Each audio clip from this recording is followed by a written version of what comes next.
السلام عليكم daawadayaal meel kasta oo aad joogtaanba waxaan idin leeyahay jimco wanaagsan ku soo dhawaada qiso yar oo kooban waxa aan fadhiyay meel barxad ah dhinaceyguna waxa ahaaday laami weyn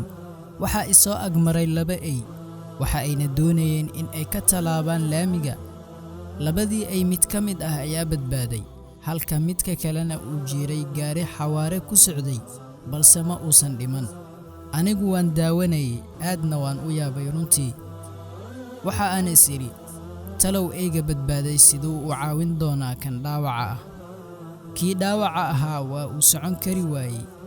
kii fiicnaana waa uu tagay muuqiisana wuu iga qarsoomay daqiiqado yar kadib waxaan arkay waaba eygii fiicnaa oo ay la socdaan 4 ay oo kale waxa ayna hareeraha ka fariisteen kii dhaawaca ahaa waxa ii muuqday isu dhimrin iyo naxariis arinku cajiib ayuu ahaa wax yar kadib waaba eygii dhaawaca ahaa oo isku dayaya in uu istaago oo yara socod bilaabo ilaa kuwa kale ay istaageen oo ay kulligood iswada raaceen dabcan way tageen laakiin waxa ay iga tageen cashir aan la iloobi karin kaas oo quseeya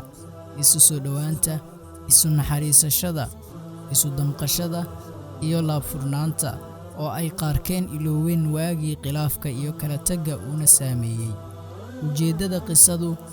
waxa la yaab leh xayawaano sidaas isu dhimrinaya dareemayana dhibaatada saaxiibadooda halka qalbiyada qaarkeen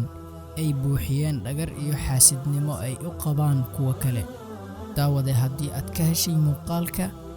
ha ilaabin in aad like saarto sidoo kale aad u share gareyso saaxiibadaada mahadsanid